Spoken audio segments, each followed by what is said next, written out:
Hi Richard and whoever else is watching. Tonight I'm going to make a Brazilian fish stew with shrimp, calamari, scallops, and rice. Alright, so while I chop these scallions, another thing I'm going to do is just start getting the oil a little bit warm. And then when I get back to the scallions, something that's really good to do so that your eyes don't burn as much is to actually wet your hands and then keep them wet while you're chopping. I'm going to add the green onions a little bit later because I like them to cook a little bit less than everything else. And then we're going to add some artichokes as well. I'm going to have a sip of this. Oh! Alright, so I've chopped the peppers, I have a jalapeno as well, some artichoke, green onions, and the scallions are looking good. I'm going to get the rice started as well. I drained it, it's looking pretty good. I like using butter to get my rice cooked. Grew up in France, so I pretty much like butter with everything. Pretty much impossible to not add butter at some point to my meal. The size of my stove in absolutely no way reflects my love for cooking because it is a tiny stove and I'm quite a huge person with an enormous love for cooking, but you learn to do with what you have. So we've let it simmer for quite a bit. I'm going to add the artichokes now. I also have some boiling water which I'm going to add to the rice. You don't usually want to uncover or add rice after the fact, but today, based on the wind, I had to add a little bit. So I'm going to add a tiny bit of boiling water to the sauce as well, just to thin it out a tiny bit. We get more volume because I'm about to cook the fish and seafood blend in it. So now I just basically add the seafood. I'll put this in the sink and rinse it. And then spread it out a little bit, mix it in with the vegetables, and you'll notice I put it in raw.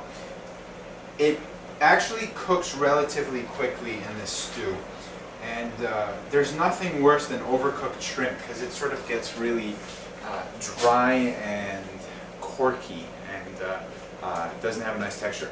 But you leave it in just long enough for it to really turn opaque. The squid will kind of curl a little bit, the calamari will curl, the shrimp will turn from that gray to a nice pink.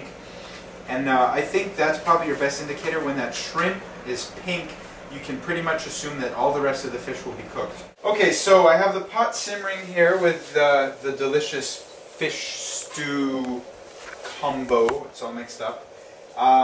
The shrimp is starting to turn pink from that gray, so it's looking pretty good. I've added a tiny bit of the green onions just on top, only because I'm a very, very impatient person when I cook, and I love for things to start mixing and blending. But I don't really want them to overcook, so I'm keeping some. Just for the same thing, I'm going to add a tiny bit of cilantro, so that when I stare at it, I can already imagine what it's going to be like when it's done. Completely and purely selfish reasons. Okay, so we're going to taste the stew real quick. We don't have to taste the ingredients. They're pretty soft and look pretty good. Just to make sure that everything is infused properly. Extraordinary. Alright, so it looks like everything's pretty much ready.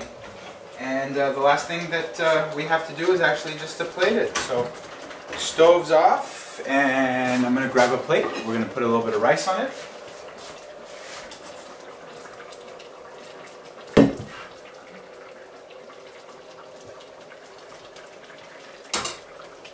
And a nice big spoonful of this Brazilian spicy fish stew. Alright.